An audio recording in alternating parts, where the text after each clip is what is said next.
Welcome to Telangana రుచుల special రుచి చూడు. మీకు ఈరోజు మంచి మంచి రుచుల్ని పరిచయం చేయబోతున్నాను. అంతకంటే ముందు ఈరోజు మనం ఉన్నది ఆదిలాబాద్ జిల్లా బాసర.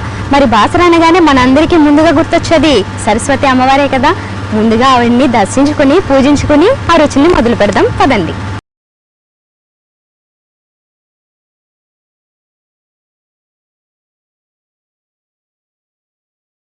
బాసర అమ్మవారిని దర్శనం చేసేసుకున్నాం కదా. ఇప్పుడు మరి చక్కటి డెలిషియస్ రెసిపీస్ని పరిచయం చేసుకోవడానికి బాసర్లోని రమాదేవి గారి ఇంటికి వచ్చాము. సో వారిని ఒకసారి విష్ చేసి ఆ రెసిపీస్ ఏంటో చూసేద్దాం పదండి. హాయ్ రమాదేవి గారు. నమస్తే చందన గారు, ఎలా ఉన్నారు? బాగున్నాం. అవునా, ఇంటికి ఆవిడెవరు? తిను నా స్నేహితురాలు కమల. ఓ మీరు ప్యూర్ తెలుగు మాట్లాడుతున్నారు. హాయ్. హాయ్ అండి, కమల. కమల గారు, ఓకే. మీరేం చేస్తారు ఇంటికి? రమాదేవి ఇక్కడ తెలుగు లెక్చరర్ అండి నేను. తెలుగు లెక్చరరా మీరు? మీరు బయాలజీ అండి. బయాలజీ. బాలాజీ అంటే బయాలజీ. సారీ. ఓకే. సో మొత్తానికి ఇద్దరు లెక్చరర్స్, సో అందుకే ఫ్రెండ్స్ అయినట్లు ఉన్నారు. ఫైన్. మరి మేము ఇంటికి బాసర వచ్చాము, మరి మంచి రుచులు పరిచయం చేసుకోవడానికి. ఇంటికి మీరేం పరిచయం చేయబోతున్నారు?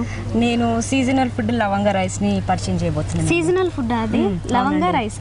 లవంగా రైస్. ఇప్పుడు చలికాలంలో వర్షాకాలంలో జలుబు ఇలాంటివి ఉంటాయి కదా, దానికి విరుగుడుగా, అదేవిధంగా ఎప్పుడు పులిహోర పెరుగన్నము ఇలాంటి రొటీన్కి భిన్నంగా కూడా అది చేసుకోవచ్చు. ఇక త్వరగా అవుతుంది, తర్వాత పోషక విలువలతో కూడుకుని ఉన్నది కూడా. మీరు పోల్చింది అందుక పెరుగన్నం ఎంత ఈజీగా అయిపోతుందో పులిహోర ఎంత ఈజీగా అయిపోతుందో అలాగే లవంగా రైస్ కూడా అయిపోతుంది. లవంగా రైస్ అంటే లవంగాలతో చేసేదేనా? ఓకే. స్పెషల్ ఇంకా వేరే ఐటమ్ ఏం కాదు అది అయితే. నేను ఇంకా లవంగా అంటే అది స్పెషల్గా సీజన్లో దొరికే ఒక వెజిటబుల్ ఏమన్నానేమో అని డౌట్ పడ్డా మళ్ళీ కొత్తగా. Okay fine. అయితే మరి దీనికి కావాల్సిన ఇంగ్రీడియంట్స్ చెప్తారా? అయితే లవంగాలు, మిరియాలు, ఎండుమిర్చి, కరివేపాకు, కొత్తిమీర, పసుపు, ఉప్పు, కారం, ఆయిల్, బాయిల్డ్ రైస్. సో లవంగా రైస్కి కావాల్సిన ఇంగ్రీడియంట్స్ అని చూసాం కదా. ఇప్పుడు మరి ప్రాసెస్ స్టార్ట్ చేద్దాము. దీనికి ముందుగా జస్ట్ అయితే రైస్ అయితే రెడీ చేసి పెట్టుకుంటే మిగతా ప్రాసెస్ మనం స్టవ్ మీద చేయొచ్చు. ఓకే, మరి అయితే స్టార్ట్ చేద్దామా? ముందుగా దీనికి లవంగా కారం సిద్ధం చేసుకోవాలి. కారం సిద్ధం చేసుకోవాలి. ఎలా? అది మిక్సీలో. ఓకే. మిక్సీలో రెడీ చేసుకోవాల్సింది కూడా ఉందా? ఇంత కారమా అండి? బాగా స్పైసీగా ఉంటుందా ఇది? అంటే ఇది దీంట్లో అవ్వాలి అని అంటే ఒక క్వాంటిటీ కావాలి కదా. ఏం అవ్వాలి అంటే టేస్ట్ సరిపోవాలి అంటే రైస్కి ఈ మాత్రం కారం అయితే సరిపోతుందా? ఐ మీన్ వేయాలి. ఒక 3 స్పూన్స్ కారం. ఓకే. మామూలుగా మీరు ఎక్కువ స్పైసీగా తింటారా? అవునండి, తెలంగాణలో వాడతాం కదా మనం ఎక్కువగా కారంగా. ఇదేంటిది లిమిటెడ్గా తీసుకుంటున్నారు? లవంగా రైస్ అన్నారు అంటే ఇది లిమిటెడ్గా ఉంది. కారా రైస్ అంటే బాగుందేమో. ఒక 30 లవంగా మొగ్గలు కావాలి. అమ్మో అవునా? ఏంటి ఇలా కౌంట్? ఇప్పుడు ఈ కప్ మనం రైస్ది ఈ క్వాంటిటీకి అయితే 30 కావాలి. అవునండి. ఓహో. ఇది ఇంటికి ఎప్పటి నుంచి ఉంటున్నారండి ఇలాంటి రెసిపీ మీరు? మా అమ్మ మా చిన్నతనం నుండి చేసి పెట్టి. చిన్నప్పటి నుంచి ఉందా? వర్షాకాలంలో చలికాలంలోనే చేస్తారు స్పెషల్. ఓకే. ఎప్పుడు అంటే ఒక 1 వీక్ ఒకసారి, జస్ట్ ఒక 1 మంత్లో ఒకసారి సరిపోతుందా? అలా తింటే చాలు. అంటే మనకి జలుబు దగ్గు ఇలా ఏదైనా ఉన్నా కానీ మళ్ళీ వర్షం పడుతున్నప్పుడు సన్నటి ముసురులు ఉన్నప్పుడు మనం మామూలుగా మిరపకాయ బజ్జీలు అలా చేసుకుంటాం కదా, దాంతో పాటుగా ఇది కూడా వెరైటీ. ఓకే. ఎండాకాలంలో అయితే ప్రిఫర్ చేయాలి. ఫస్ట్ టైం ఇది నేను చూస్తున్నాను, దీని ప్రిపరేషన్ కానీ తినడం కానీ ఫస్ట్ టైం. ఈరోజు ఎట్లుంటుందో చూడాలి. అసలు వెరైటీగా ఉంది చూడడానికి. దీనికి సరిపడా ఉప్పు తీసుకోవాలి. ఓకే. లవంగాలు 30 వేసారు, ఒక 3 స్పూన్లు కారం వేసారు. సరిపడా సాల్ట్ అయితే మన ఇష్టం కదా. సరిపడా. ఓకే. కమలా గారు, ఇంటికి మీకు మంచి మంచి వంటలు ఇలాంటి కొత్తగా వచ్చా అండి? చాలా వచ్చా. కొత్త అంటే యాక్చువల్గా ఇది అమ్మమ్మ కాలం లాంటిదే. ఓకే. కానీ ఇప్పుడు చూడండి, ఇది కొద్దిగా రెగ్యులర్గా అందరూ చేసుకునేవి వెరైటీ రెసిపీస్ మీరు కూడా ట్రై చేస్తుంటారా? ఓన్గా చేస్తారా? అమ్మ నుంచి నేర్చుకున్నవి ఓన్గా కూడా చేస్తారా? మీకు అంత టైం కుదురుతుందా? ఓహో, ఉన్న టైంన అట్లా యూటిలైజ్ చేస్తారన్నమాట. కావాల్సినంత వాటర్ యాడ్ చేసుకోవాలి. వాటర్ వేయాలి. ఓకే. మామూలుగా ఇప్పుడు ఇవి ఏవైతే ఉన్నాయో లవంగాల్ని డైరెక్ట్గా పౌడర్ చేసేసుకుని దీంట్లో కలుపుకుంటే అది 2 కలిపి చేసింది టేస్ట్ వేరుంటుందా? ఓకే. ఓన్లీ వాటర్ కదా?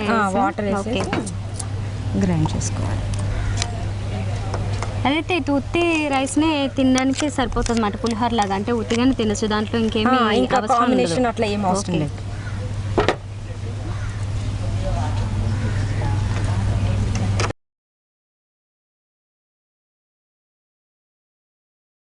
ఇప్పుడు మనకి లవంగా రైస్ కోసం ప్రాసెస్ మొదలు పెట్టాం కదా, ఇందులో ఏమేమి వేశారు అంటే మనం అబ్జర్వ్ చేస్తూనే ఉన్నాం. ఒక 3 స్పూన్స్ కారం వేశారు, 30 లవంగాలు వేశారు, సాల్ట్ వేశారు, కావాల్సినంత వాటర్ కలిపారు.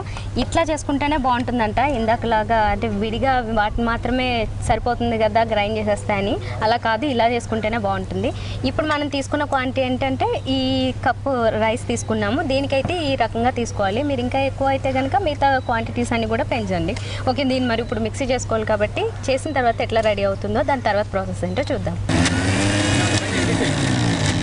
ఓకే, ఇది అయిపోయిందండి చందన గారు. Okay, ready. అయిపోయిందా? అమ్మో, చాలా రెడ్గా అసలు భలే వెరైటీగా ఉంది. మొత్తం పేస్ట్ అయిపోయింది.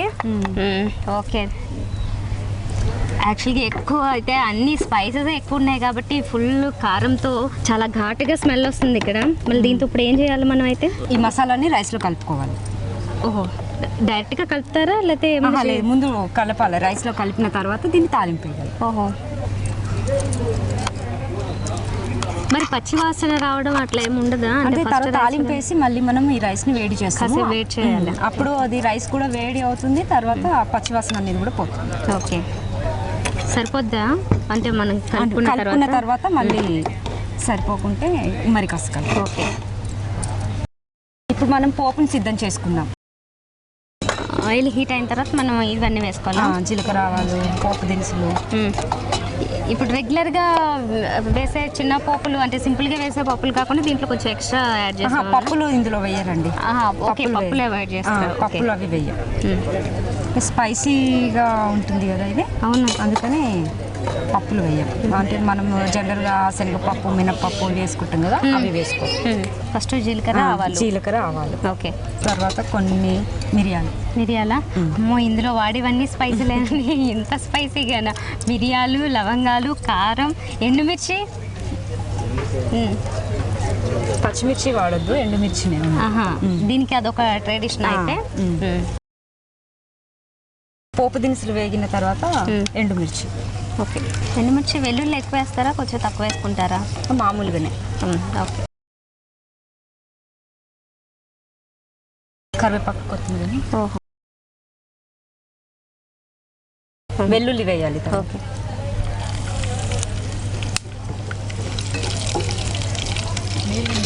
నెక్స్ట్ ముందుగా కడిగి సిద్ధం చేసుకున్న కరివేపాకు, కొత్తిమీర.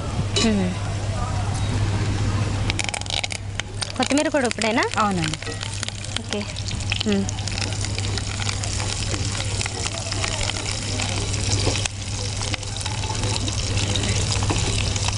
కొంచెం కొత్తిమీర కొద్దిగా ఎక్కువ వేసుకుంటుందా? ఫస్ట్ వేయాలా ఇప్పుడే వద్దా తర్వాత? దించే ముందు. ఓహో, ఓకే. ఇంక ఇందులోకి ఆల్రెడీ కావాల్సినంత సాల్ట్ ఇందులో కలిపేస్తాం కాబట్టి ఇప్పుడు ఏం అవసరం లేదు. అంటే సరి చూసుకున్న తర్వాత ఇంకా కావాలనుకుంటే కలుపుకోవచ్చు. ఓకే, ఇప్పుడు చివరగా పసుపు.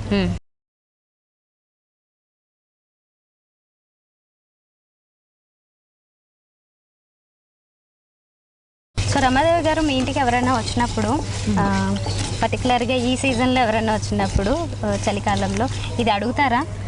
అంటే నేను చికెన్ బాగా చేస్తానండి. చికెన్ మా ఇంటికి ఎవరైనా వస్తే స్పెషల్గా మిమ్మల్ని అది అడిగి చేసుకుంటారా? ఓహో, చికెన్లో ఏ టైప్లో చేస్తారు? ఫ్రైయా లేదంటే గ్రేవీ పులుసు స్టైల్లో చేస్తారా లేదంటే ఫ్రైయేనా? ఓహో, ఎట్లా వచ్చింది మీకు అంత బాగా చేయడం? అంటే మరి అంత ఫేమస్ అయిపోయి అంత బాగా ఎలా వచ్చేసిందండి చికెన్ చేయడం? అంటే నా ఫ్రెండ్స్ ఎక్కువ హాస్టల్లో ఇలా చదువుకొని ఇంటికి దూరంగా ఉండేవాళ్ళం కదా, అందుకని ఇంట్లో చేసింది ఏదైనా వాళ్ళకి టేస్టీగానే ఉంటుంది. అది కాక నేను మీరు చెప్పింది ఎలా ఉందంటే వాళ్ళకి ఎలా అయినా టేస్టీగానే ఉంటుంది. నేను ఎలా చేసిన అంటే వాళ్ళు హాస్టల్లో ఉండడం వల్ల ఇంట్లో ప్రిపేర్ చేసింది ఏదైనా సరే వాళ్ళకు టేస్టీగానే అనిపిస్తుంది. ఓకే, పోపు సిద్ధమైందండి. ఇప్పుడు రైస్ కలుపుకుందాం. స్టవ్ అలానే ఉంచాలేమో కదా? ఉంచాలి. ఓకే, ఓకే, యాడ్ చేయండి అయితే.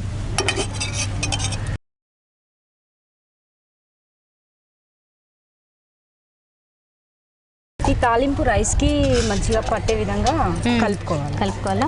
కొద్దిగా సిమ్లో పెట్టుకుని సిమ్లో పెట్టుకొని మళ్ళీ ఇది కలిపిన తర్వాత కూడా రైస్ కూడా వేడి అవ్వాలి.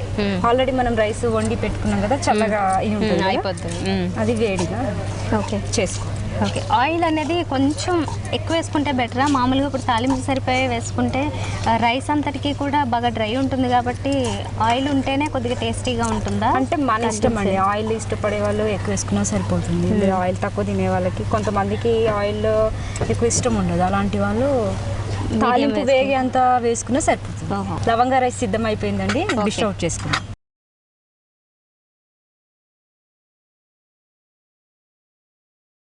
డిష్ అవుట్ చేసుకున్నాక ఇంకా డెకరేషన్ కోసం కరివేపాకు, కొత్తిమీర, లవంగా రైస్ సిద్ధం అండి. ఓకే, సో వేడివేడిగా స్పైసీగా ఈ లవంగా రైస్ రెడీ అయిపోయింది. ఇప్పుడు నేను టేస్ట్ చూసి చెప్తాను ఎలా ఉందో. దీంట్లోంచి ఫుల్గా కారము మంచి స్మెల్ వస్తుంది. యాక్చువల్గా నాకు చాలా ఇష్టము స్పైసీగా ఉంటే, అసలు ఇది మాత్రం చాలా స్పైసీగా ఉండేటట్లుంది. సూపర్ అండి, చాలా చాలా బాగుంది. యాక్చువల్గా ఎంత స్పైసీగా ఉంటుందేమో నేను అనుకున్నాను కదా, కానీ కరెక్ట్గా సరిపోయింది. జనరల్గా మన ఇంట్లో వేరే వేరే ఐటమ్స్ ఏవైనా చేసుకుంటాము, కర్రీస్ కలుపుకుంటాము, ఎంత స్పైసీగా చేసుకున్నా కూడా ఇంత నార్మల్గా అయితే మనకి అనిపిస్తుంది. అంటే దాంతో కంపేర్ చేస్తే ఇది చాలా నార్మల్గానే అనిపిస్తుంది, కానీ వేయడానికి మాత్రమే అన్ని స్పైసీగా ఉన్న ఐటమ్స్ వేసాం. మరి చాలా బాగుంది, హెల్త్కి మంచిది అన్నారు కాబట్టి మీరు ఒకసారి అయితే ట్రై చేయండి. రెగ్యులర్గా మనకి సింపుల్గా బాక్స్ తీసుకెళ్ళడానికి కూడా చాలా సింపుల్గా అవుతుంది అండ్ టేస్టీగా కూడా ఉంటుంది. తప్పకుండా ట్రై చేయండి.